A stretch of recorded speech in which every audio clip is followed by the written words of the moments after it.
Welcome back to the physics class, my dear students.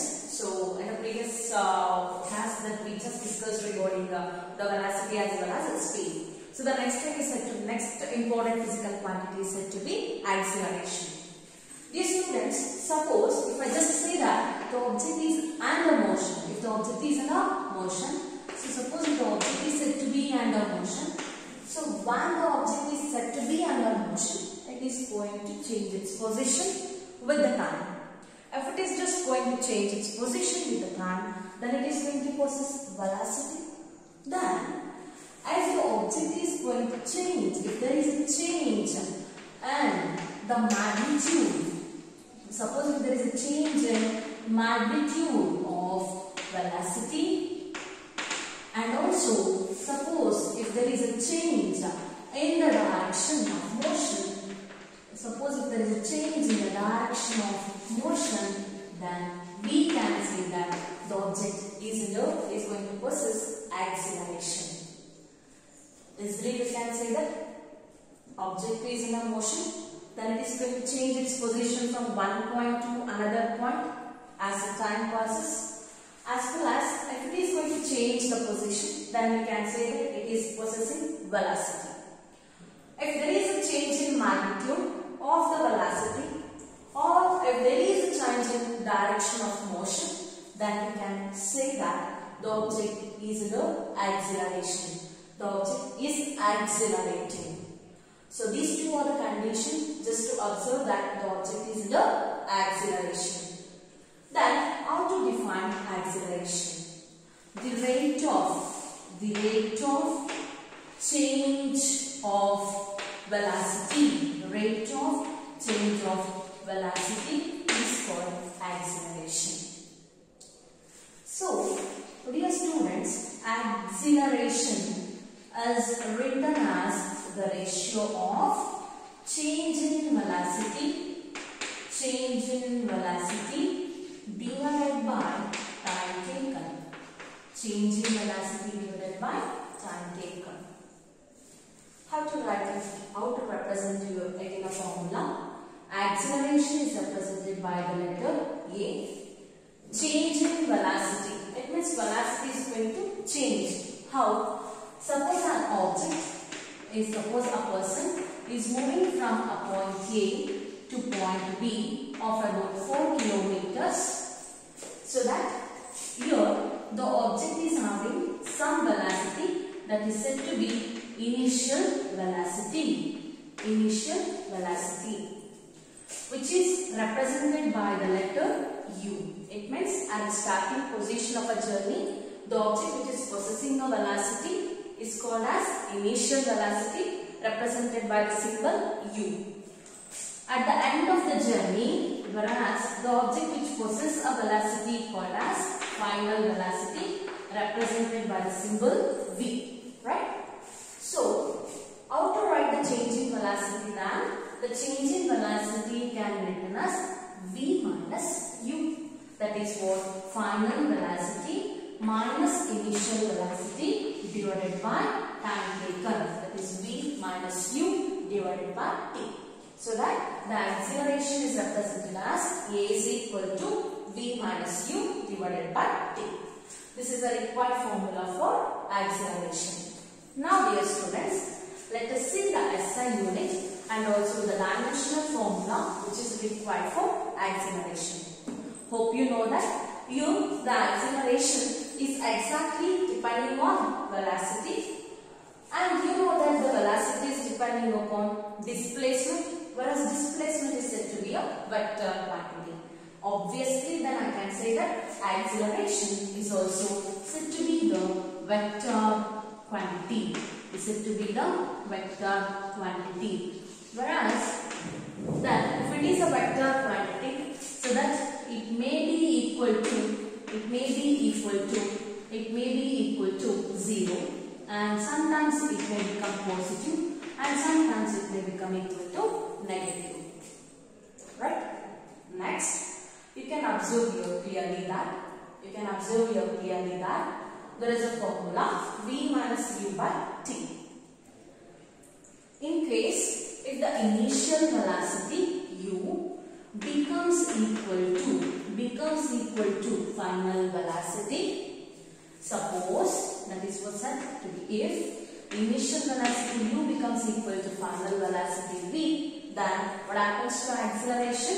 A is equal to v minus v or u minus u becomes equal to 0, right? So acceleration becomes equal to 0. And now let us see what is the SI unit for this. Dear students, in the numerator there is a velocity. In the previous class I said you that the SI unit for the velocity is meter per second, right? So I just want to write it here, meter per second, all divided by time is represented by second, right? Now this is equal to meter divided by second into second becomes second inverse. So second square, second becomes second square. Now the second square is in the denominator. If I shift to the numerator, it becomes s to the power of minus 2. It means the SI unit for acceleration is meter per second square. The SI unit for the acceleration, SI unit is meter per second square. The SI unit is meter per second square. As well as, now let us try to write the dimensional formula. Hope you know that, my dear students. The dimensional formula is always written in a square bracket with MLT form. Now, I am just going to show you how to write the dimensional formula for the acceleration. I just want to show you that the acceleration A is written as the change in velocity v minus u divided by t. So in the numerator we have velocity, right? Simply just want to write it as velocity divided by t. Then what is the dimension for velocity?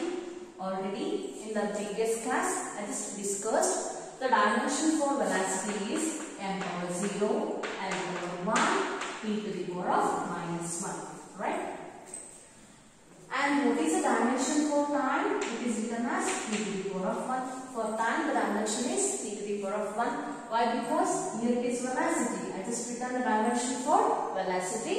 Now in the denominator we have time. I am just writing the dimension for time. Then now let us observe carefully over here. It can be written as n power 0, l power 1. See here it is the denominator. If I shift to the numerator, so here already it is t to the power of minus 1. If the t power plus 1 moved to the numerator, it becomes again t to the power of minus 1. Base are same, so t to the power of minus 1, t to the power of minus 1. What happens?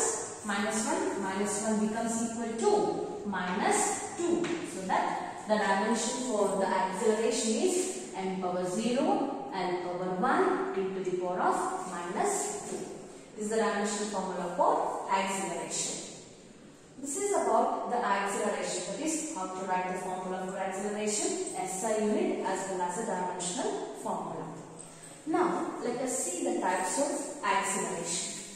As that you observe in case of speed as well as that you observe in case of velocity, acceleration is also of 4 types. Even though you can include the another 1/5 type. So let us see that how many types of acceleration is present here. So that and this acceleration.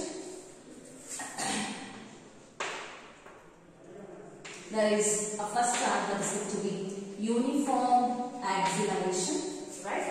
The second one is non-uniform acceleration, and the third one is average acceleration, and the last one is instantaneous acceleration. Even you can consider another one type, that is constant acceleration. There is another one type, that is constant acceleration. Now let us see one by one. If the acceleration is said to be uniform, the acceleration is said to be uniform. See, I am just writing out over. The acceleration is said to be uniform. Is said to be uniform, right? If the velocity of an object changes at uniform rate. It means the velocity is going to change at equal intervals. So it means when the time is 5 seconds, the velocity is 2 meters per second. So then when the time is 10 seconds, again the velocity is 2 meters per second. When the time is of 15 seconds, so the velocity is again of 2 meters per second. So it means you can observe that the velocity is constant throughout, the velocity is uniform throughout. So if the velocity is uniform throughout the journey, then that is said to be, then the object is said to be under uniform acceleration. Similarly, when you come towards a non-uniform acceleration, it is like the acceleration is said to be non-uniform if the velocities of an object changes at non-uniform rate.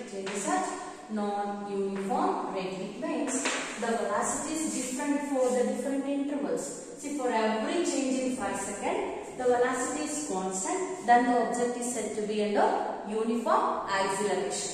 Suppose for the equal changing intervals of time, if the velocity is different, it is said to be for sometime it is of 2 and sometime it is of 4 and sometime it is of 3 meters per second, then it is unequal change in velocities, then that is said to be non-uniform acceleration. Hope you got. Now let us move to what is average acceleration.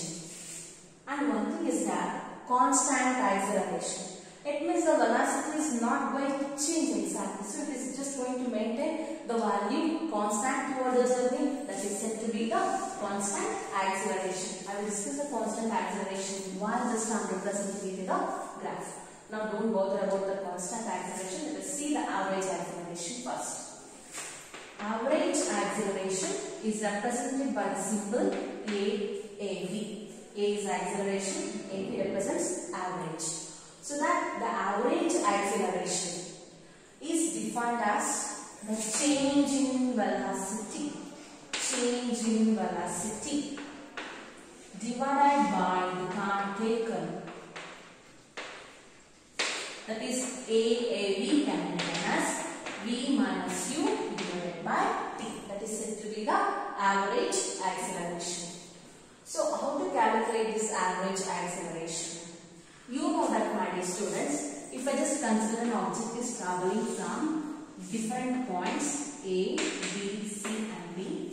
If it is covering 2 meters per second from A to B and 3 meters per second from B to C, and at the last point of its end of the journey, it is at about 4 meters per second. If I consider it in this way, it means if the object while it is starting its journey, its velocity is 2 meters per second and it is going to end its journey, the velocity is said to be 4 meters per second.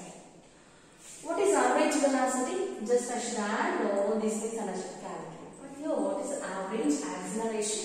Changing velocity by time taken. Just I should minus the final velocity, that is 4 meters per second, and I just want to multiply the initial velocity 2 meters per second. I will get the average acceleration which was observed by the object while moving from one point to another point.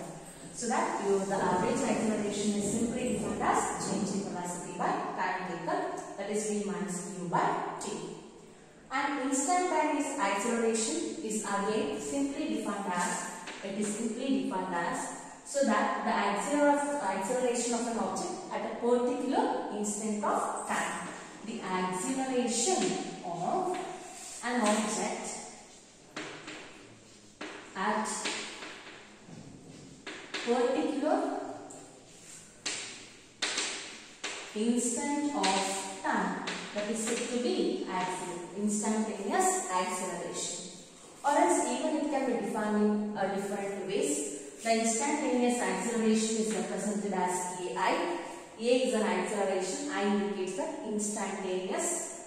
Now, this instantaneous acceleration is defined as limit of the average acceleration. So the limit of the average acceleration, we can consider the same thing over here. The limit of the average acceleration when the time interval is very small, or the time is infinitesimally small. So as we just written in case of velocity, similarly I am just writing it here like delta v by delta t.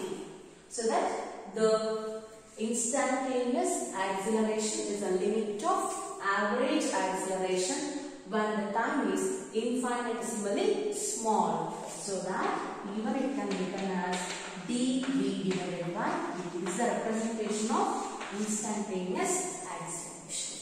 This is all about acceleration. Now my dear students, let us move towards the kinematic equations of motion. As you know my dear students, in your 9th class you might have discussed the equations of motion. That is especially the 3 equations of motion. The 3 equations of motion are exactly like this. That is V is equal to U plus AT. The second one is S is equal to UT plus of AT square. And finally the third one is V square minus U square is equal to 2AS. These are the 3 equations of motion that we discussed, right? These are the 3 equations of motion that we discussed in the 9th class. Now, I am just moving towards one of the graph that is said to be the velocity time graph. Why I am using velocity time graph here? Why? Because just to be on the 3 equations of motion, I should know the velocity of basic knowledge of velocity time graph. My dear students, I am just going to write a graph over here, whereas along x-axis, I am just going to consider the time, and along y-axis, I am just going to consider the velocity, right? Suppose if an object is moving with a constant velocity, so that it is represented like this. You can observe that the initial velocity is u, whereas the final velocity is v. So I cannot represent here in this way. Why? Because here along y-axis I just consider the velocity, right? So you can observe here the point along the y-axis represents the velocity. When the time t is equal to 0 second, the velocity is u. So when the time is 2 second, the velocity is same. When the time is 3 second, the velocity is same. As the time is increasing, the velocity is not going to change. It means initial and the final velocity both are same here, because the velocity is not going to change. It means if here in this graph, initial velocity and final velocity both are same, so that the acceleration is equal to 0. The acceleration is equal to 0. Next, even you can observe the next graph. So this is the velocity time graph again. You can observe that the object is moving with uniform velocity. Dear students, keep in your mind that if any object, if it is moving from one point to another point, if you just plot it on a graph and if you got a straight line indicates that object is in a uniform motion. This shows that it is moving with uniform velocity, whereas the initial velocity is 0 meter per second. The initial velocity in this graph is 0. Now, I am just moving towards the next graph, which comes under the velocity time again. So I am just considering t along x-axis and the velocity along y-axis. If the graph is like this, here the object is again moving with uniform velocity, right? Uniform velocity, but with some initial velocity. initial velocity. Where in the graph, actually the graph started from origin. If the graph starts from origin, it indicates that the initial velocity is 0. And the graph starts from some point on the y-axis, so it indicates that the object is just traveling with some initial velocity. Let us say that initial velocity as let us represent that initial velocity as whereas over here, so you can observe that 0 as initial velocity or 0 meter per second is initial velocity. Both are for uniform velocities. Dear students, keep in your mind, here I have the graph, that is a velocity time graph. So whereas O is said to be the origin, T is said to be the time taken, V is said to be the velocity. Now, if the graph is like this, right, I got a straight line graph, it means the object is in a uniform motion. I want to calculate the slope. Slope you have to calculate now. So I I'm going to take any 2 points on the straight line. Let us write the perpendicular to the x-axis from those 2 points, and let us write the perpendicular to the y-axis from those 2 points. Let us represent these 2 points as AB, whereas while drawing the perpendiculars, they are going to meet exactly at some point. That point is represented as C. Here I draw a triangle, right angle triangle, that is ABC, right? Now, I am just going to calculate the slope here. So, slope is equal to. So, here there is an angle called theta. Right? So, now even I can apply the tan theta. What is tan theta? You know that tan theta can be written as opposite by adjacent. Opposite is BC divided by adjacent is AC. This is an opposite and this is an adjacent. Opposite is BC divided by AC. Observe my dear students, BC is exactly the y-axis, that is velocity. AC is exactly the x-axis, represents the time. So AC is parallel to x-axis. In an x-axis there is a time, so then I can say that AC is time and BC is parallel to the y-axis. That is along y-axis we have velocity. So that BC is said to be the velocity and AC is said to be the time. So that velocity by time gives us acceleration. So that calculation of slope of velocity time graph gives you acceleration. Keep in your mind, calculation of slope for the velocity time graph always gives you acceleration. Similarly, if I just calculate the area under this curve, if I just calculate the total area which was present under this curve, so that area gives you displacement. That area gives you displacement. So that the area under the curve VT graph, gives you the displacement. Don't forget, keep in your mind that the slope of velocity time graph always gives you acceleration, and also the area under this graph always gives you displacement. Right? This is about the basic concept towards the velocity time graph. Still we have n number of graphs which comes under this velocity time, so that we can just discuss in the next class. So before going to that, we should derive the equations, that is kinematic equations of motion. So while we are going to derive the kinematic equations of motion, first we should know the velocity time graph and how to draw the motion of an object under the graph.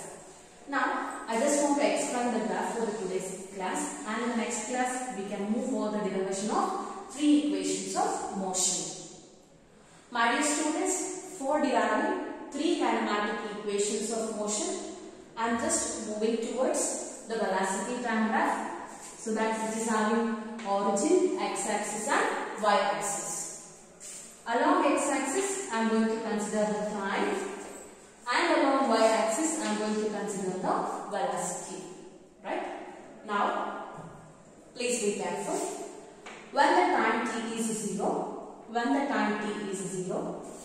Object is moving with some initial velocity, say u. When the time t is 0, when the time is 0, by the time the object is moving with some initial velocity. Hope you know that I have done two graphs. So that whereas one graph was like this, so whereas another graph was in this way, so here it is with 0 initial velocity, here it is with some initial velocity. So I am using this graph here. So now the object is traveling with some initial velocity.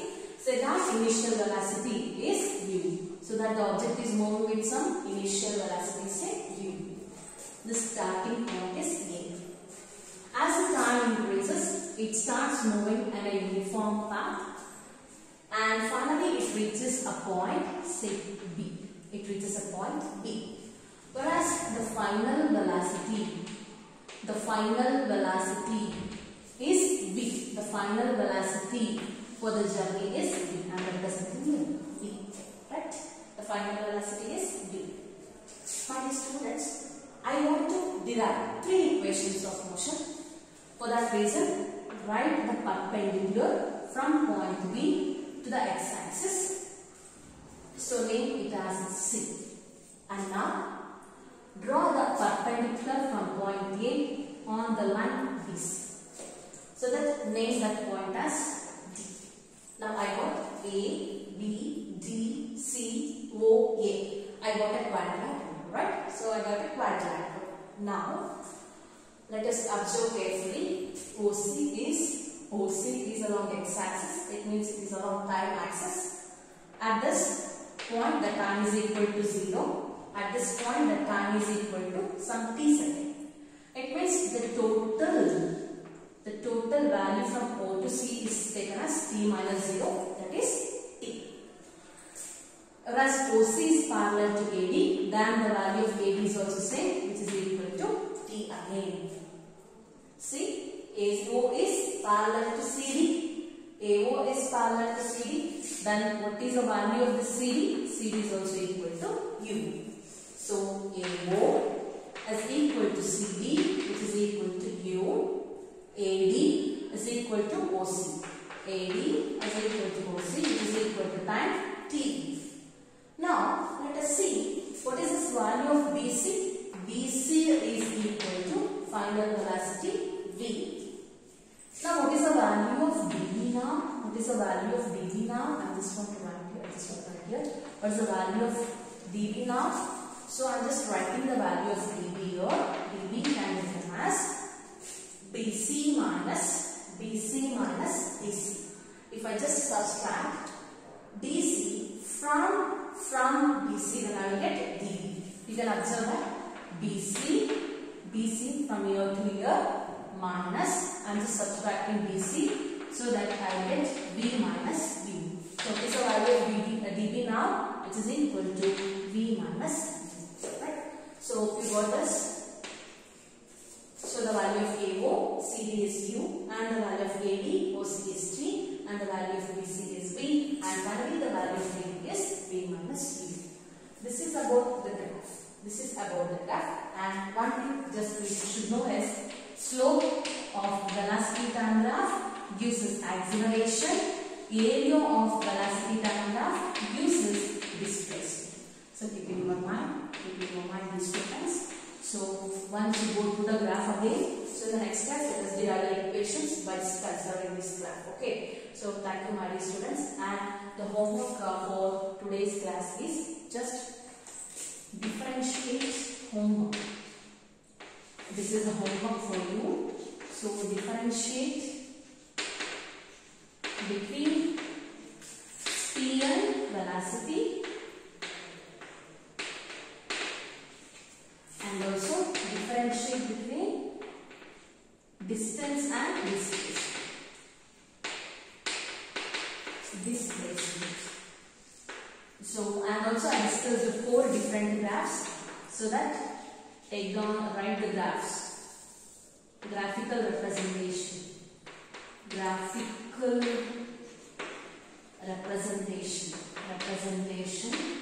Representation of motion of an object. motion of an object.